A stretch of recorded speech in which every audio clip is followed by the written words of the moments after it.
부터 시작되는 예수님의 가르침은 마태복음에 나와 있는 5대 강화, 그러니까 5개의 큰 가르침 중에서 이제 5번째이고 또 마지막이기도 합니다.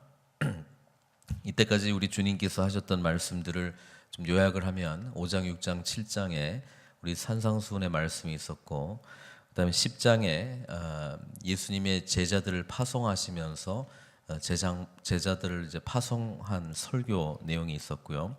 또 13장에는 천국 비유의 말씀들이 있었습니다. 그리고 18장에는 교회 공동체의 삶과 원리에 대해서 말씀을 해주셨고, 이제 마지막 제자들에게 24장, 25장은 종말과 관련된 내용을 우리 주님께서 말씀해주고 있습니다. 어제 본문 마지막 우리 서기관들과 바리새인들에 대한 화에 대한 내용을 말씀하시면서 내가 너희에게 이르노니 23장 마지막 39절에 내가 너희에게 이르노니 이제부터 너희는 찬송하리로다 주의 이름으로 오시는 이여 할 때까지 나를 보지 못하리라 하시니라. 이 말씀으로 이제 끝내시고 예수님께서 이제 성전에 나오셨습니다. 그때 우리 제자들이 이 성전을 바라보면서 그 코멘트를 하거든요. 근데 마가복음에 의하면 주님 이 돌들을 보십시오, 이 건물들을 보십시오 그러면서 예루살렘의 그 웅장함에 대해서 지적을 하고 있습니다. 그러나 1절에 보면 우리 주님께서는 이 웅장한 성전을 떠나십니다. 왜냐하면은 이 성전 안에 더 이상 하나님의 뜻을 찾는 그런 참된 종교 지도자들이 없기 때문에 그렇습니다. 그리고 이 성전에 나오는 이 대목이 이제 예루살렘 성전을 곧 파괴하시고 이제 주님을 통해서 새로운 하나님을 섬기는 공동체, 참된 교회 공동체를 이루시고, 또 이곳이 비단 성전 파괴, 건물의 성전 파괴뿐만 아니라 이제 모든 성도들에게 참된 예루살렘 성전 그 모습으로 살아가야 된다는 것을 이제 예시하는 그런 그 상징적인 행위가 된다라고 하는 것입니다. 그러면서 나와서 주님께서는 이 예루살렘 성전이 파괴될 것을 말씀하시죠. 2절에 너희가 이 모든 것을 보지 못하느냐 내가 진실로 너희에게 이르노니 돌 하나도 돌 위에 남지 않고 다 무너뜨려지리라. 이미 주님께서는 여러 번 이 성전을 헐라 내가 3일 후에 다시 세울 것이다 라고 하는 말씀과 함께 이 성전 파괴에 대한 이야기를 하셨는데, 사실은 이 성전 파괴의 의미가 여러 가지 의미들이 있습니다만은 예수님께서는 오직 십자가를 통하고 그 다음에 예수님을 참되게 그 신령과 진정으로, 그렇죠, 영과 진리로 예배하는 그런 참된 성전의 모습을 우리를 통해서 이루시겠다고 말씀하죠. 그래서 고린도전서에도 너희가 성령이 거하시는 성전인 줄 알지 못하느냐, 그러니까 우리 자체에 대해서 이야기를 하고 있습니다. 그래서 신앙이라고 하는 것은 그 외형적인 그런 내용들보다는 오히려 우리 마음이 주님과 깊이 예배자의 심령으로 연결되어 있느냐, 그것을 이제 말씀하고 있는 것이죠. 그러면서 우리 주님께서는 예루살렘 이 기드론 골짜기를 지나서 그 건너편 예루살렘 성전이 너무나 잘 보이는 감람산에 오르십니다. 그리고 감람산에서 마지막 이 종말 설교를 이제 하시게 되는데, 그때에 제자들이 이제 질문을 하죠. 언제 어느 때에 이런 일이 있겠사오며, 그러니까 성전이 무너진다고 말씀하셨는데 주님 언제 이런 일이 있습니까? 또 주의 임하심과 세상 끝에는 무슨 징조가 있습니까? 그러니까 두 가지를 질문을 했어요. 언제 일어나느냐, 어떤 징조가 있느냐. 그러니까 이제 4절부터 마지막까지는 그 징조에 대한 이야기, 그리고 언제 이런 일들이 일어날 것인가에 대한 예수님의 대답이 나옵니다. 특별히 4절부터 14절까지는 그 징조가 일어나는 시작 부분을 말씀해 주고 있습니다. 4절, 5절, 6절에 걸쳐서 말씀하고 있는 내용은 거짓 그리스도가 나타난다. 거짓 그리스도. 거짓 그리스도가 뭡니까? 사람들로 하여금 하나님 나라를 이루겠다라고 하는 그런 일들로 인도하시지만 실제로는 그 하나님 나라가 하나님께서 원하시는 나라가 아니라고 하는 것이죠. 예수님 당시에 많은 사람들이 자신들이 메시아다라고 하면서 일어났습니다. 그러나 그들의 하나님 나라는 폭력에 의해서 그리고 군대를 통해서 이 로마의 이 영향력 아래에서 벗어나는 그런 나라를 꿈꾸고 있었다라고 하는 것입니다. 많은 사람들이 그렇게 생각을 했고 많은 사람들이 그렇게 현혹이 되었습니다. 이것은 오늘날에도 똑같은 모습으로 나타납니다. 하나님 나라를 이룬다라고 하는 그 주님의 가르침과 벗어난 세상적인 지금의 방법으로 뭔가를 세우고 이루고 영향력을 미치는 것이 마치 하나님의 나라가 이루어졌던 것처럼 착각하게 하는 그런 거짓 가르침들이 계속적으로 일어난다는 것입니다.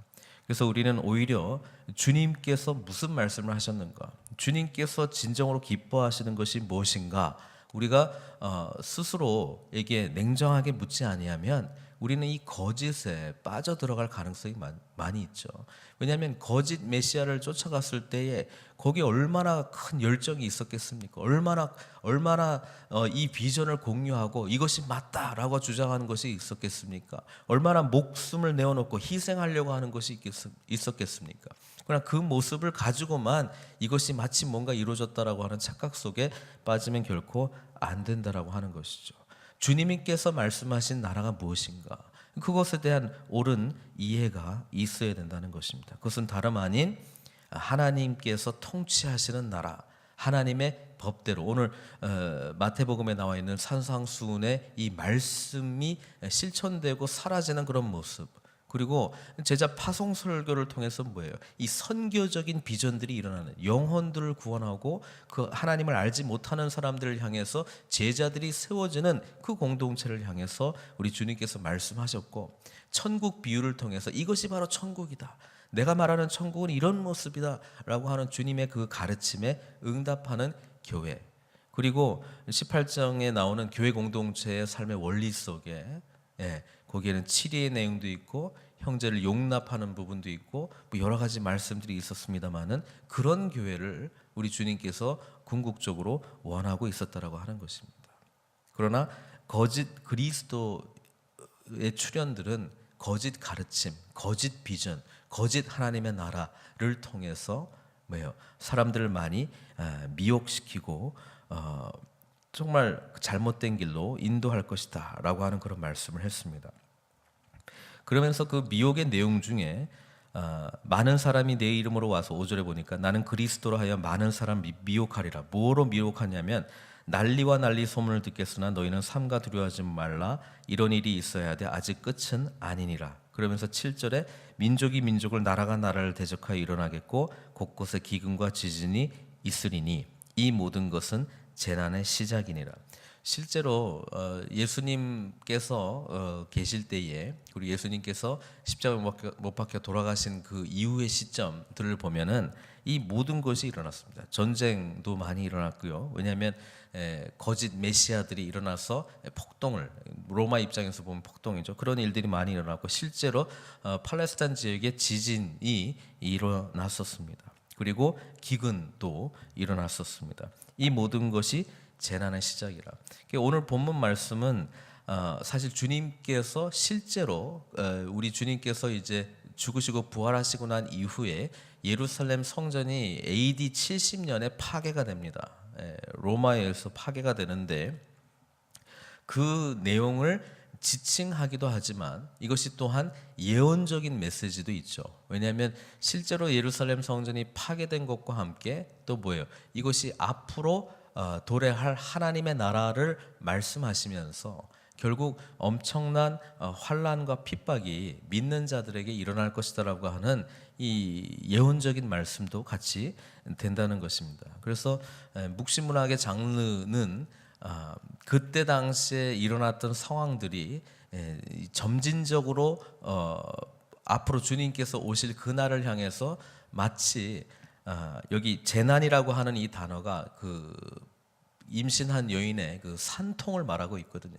산통이라고 하는 것이 신호가 오지 않습니까? 그러고 난 다음에 또 다시 신호가 오지 않습니까? 이런 것처럼 실제 아이가 태어날 때까지 여러 번 이 반복적으로 일어나는 이런 그 산통처럼 하나님의 나라가 임할 때에도 이 주님께서 그리시는 이 모습들이 여러 번 우리에게 유사한 모습으로 실제로 일어나는 상황처럼 다가오면서 주님의 나라를 향해서 점진적으로 나아간다라고 하는 것이 우리가 이 본문을 이해하고 받아들이는 방법입니다. 그때 일어나는 일들을 보면 9절에 보면 박해가 일어납니다. 모든 민족에게 미움을 받을 것이다. 예수님을 믿는다라고 하는 것, 하나님을 믿는다라고 하는 것, 말씀대로 살아가는 것 때문에 아주 힘든 삶을 경험하게 될 것이다. 박해. 그다음 10절, 그 박해를 견디다 못해 사람들이 실족하게 되고 배교, 이 예수님 믿는 것을 떠나는 그런 일들이 나타난다라고 하는 것이죠. 그리고 11절에 계속적인 거짓 선지자들의 미혹이 끊임없이 일어날 것이다. 그리고 나타나는 모습은 이런 사회에서는 점점 뭐예요? 자기가 살아야 되니까 이기적인 삶을 향해서 점점 나아간다라고 하는 것이죠. 그래서 많은 사람의 사랑이 식어질 것이다. 이렇게 말씀하고 있습니다. 그러나 믿는 자들이 끝까지 견뎌야 될 것이라고 우리 주님께서는 말씀해 주시고 있는데 그것이 인내입니다. 인내는 성령의 열매에서 나타나는 그 인내를 말하고 있고 성령의 은혜 속에서 하나님의 말씀, 참된 진리의 말씀, 진정한 선지자, 진정한 메시아이신 우리 주님을 온전히 쫓을 때에 우리가 인내할 수 있는 것이지 인간적인 노력으로는 결코 이 박해를 피할 수가 없다는 것이죠. 결국 무엇입니까? 주님과의 확실한 그런 인격적인 만남, 이 천국 소망에 대한 너무나 확실한 믿음이 없이는 이 상황들을 결코 이겨나갈 수 없다는 것이죠. 또 하나는 뭡니까? 이런 일들을 통해서 알곡과 가라지가 갈라지게 되어 있습니다. 어려움이 찾아오고 힘든 상황이 찾아오고 이 신앙의 근본적인 것을 믿을래 아니면 죽음의 길, 어려운 길, 환난의 길, 고통의 길을 갈래라고 했을 때 정말 주님을 온전히 믿지 못하는 주님께서 나에게 실제하시는 분이 아니시면 이거를 이겨나갈 도리가 없습니다. 그렇죠? 그러니까 그것이 분명해진다는 것이죠. 한편으로는 핍박이고 한편으로는 고난이지만 어떤 면에서는 진짜 믿음 있는 사람들이 누군가 그것이 인내하는 자들을 통해서 나타나게 된다. 그렇게 말씀하고 있습니다. 그 다음에 이제 14절에 뒤에 계속적으로 24장, 25장 전체에 걸쳐서 종말에 대한 구체적인 이야기들이 나오게 되지만 앞에 질문했던 어느 때 이런 일이 일어나겠습니까? 라고 하는 하나의 단서 중에 하나가 뭐냐 하면 이 천국 복음이 모든 민족에게 증언되기 위하여 온 세상에 전파되리니 그제야 끝이 오리라.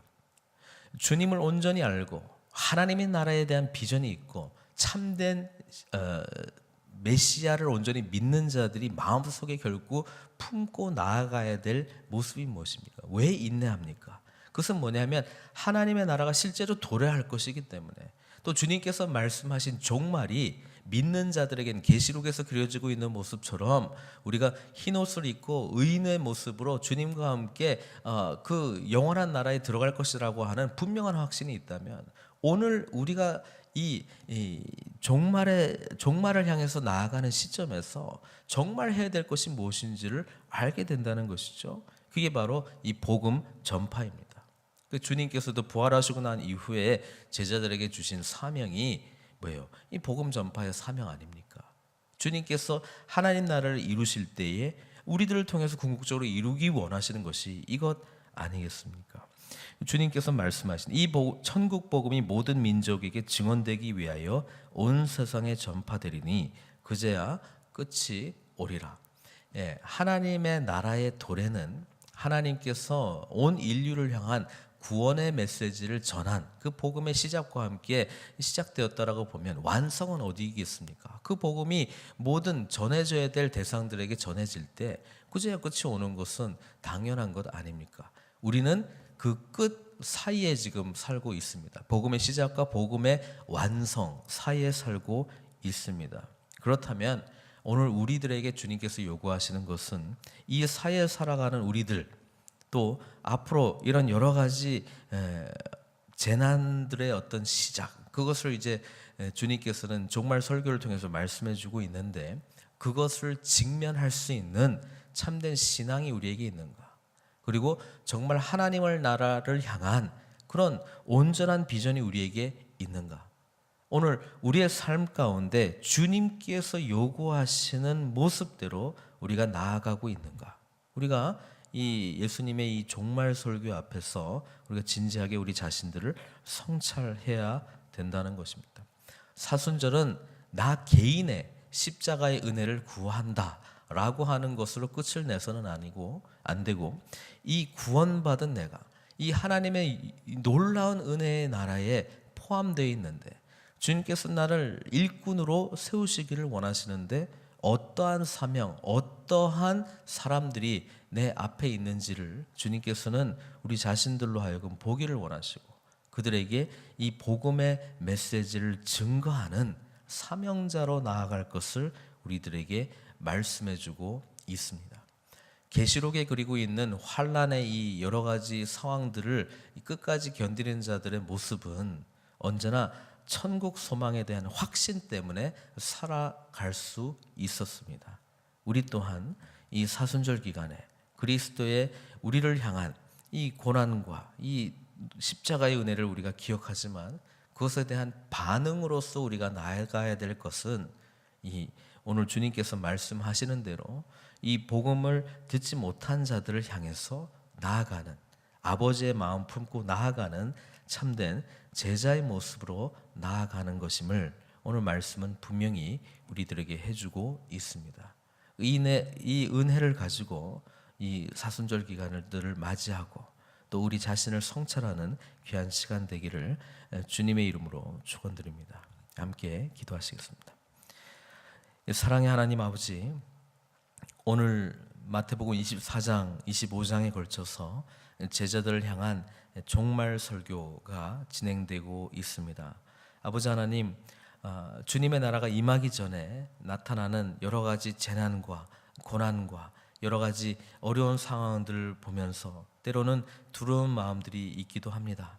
그러나 오히려 이것을 통해서 더 하나님의 나라를 소망하는 저희들 되게 하여 주시고, 더 확신 있게 참된 주님이 누구신지 주님을 더욱더 갈망하는 저희들이 되게 하여 주시고, 끝까지 견딜 수 있는 믿음을 우리들에게 허락하여 주시옵소서.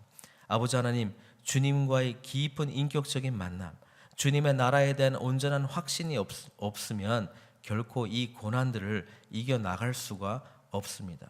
성령께서 우리 가운데 내주하여 주시고, 언제나 우리 삶 가운데 말씀을 붙들 수 있는 능력을 허락하여 주셔서, 아버지 하나님, 이런 고난의 때가 찾아올 때에도 끝까지 우리의 눈을 주님의 거룩한 십자가, 능력의 십자가 붙들고 천국을 소망하면서 승리하며 나아가는 저희들 되게 하여 주시고, 주님의 나라를 위하여 참된 사명자가 되어 아버지 하나님, 우리 주변에 주님을 여전히 알지 못하는 아버지 하나님, 지옥을 향해서 나아가는 그들을 향해서 안타까이 기도하며 그들을 주님의 복음의 능력 가운데로 인도하는 자로 우리를 사용하여 주시옵소서.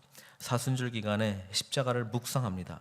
이 십자가는 우리 개인의 십자가가 아니라 온 인류를 향해서 주님께서 주시는 사랑과 능력의 십자가인데, 아버지 하나님, 우리가 그 십자가의 은혜에 깊이 들어가면 들어갈수록 아버지 하나님, 이 은혜를 알지 못하는 사람들을 향하여 우리의 삶을 나눠주고 우리들이 복음을 증거할 수 있는 그런 참된 제자로서의 사명을 다 감당할 수 있는 저희들 될 수 있도록 은혜 베풀어 주시옵소서.